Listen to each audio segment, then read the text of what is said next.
Malaking tulong para sa mga consumer ng liquefied petroleum gas ng Regasco ang 2 pesos rollback sa presyo ng kada kilo ng LPG. Kasunod ito ng inanunsyo ni Regasco President Arnold T.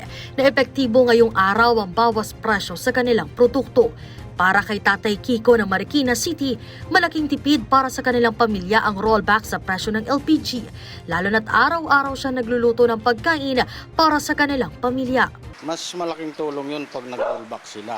Kasi at least hindi na masyadong mahirapan yung mga tao na pagdagdag sa luto, nakaka-discount. Para naman makatipid ng kaunti.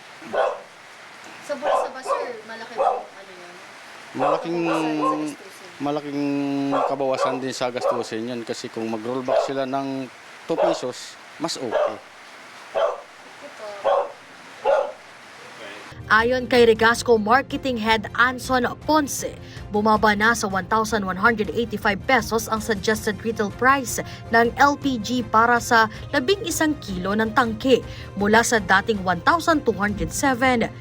Ibig sabihin, aabot sa 22 pesos ang matitipid ng mga consumer sa bawat tangke ng LPG, kabilang ang mga negosyanteng may karinderya at iba pang gumagamit ito sa kanilang negosyo. Gusto namin i-announce, effective ngayon, August 8, 8-8, may rollback ang Regasco na 2 pesos per kilo.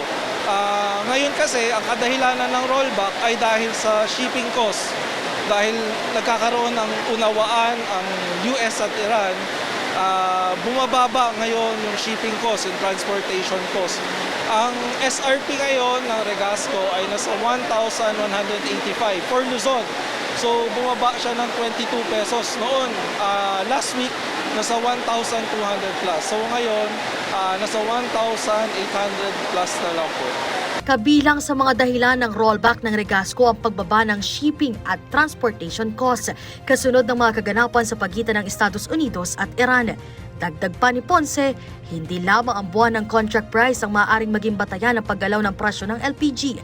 Kung matutuloy at mapipirmahan ang isang kasunduan, posible pang magkaroon ng karagdagang rollback sa presyo ng LPG sa mga susunod na araw.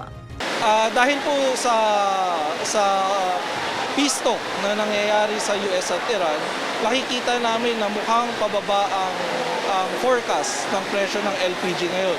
Pero again, hindi po natin masabi kung ano pang mangyayari sa mga susunod na araw dahil depende ito sa gising or kung ano ang timpla ni President Donald Trump.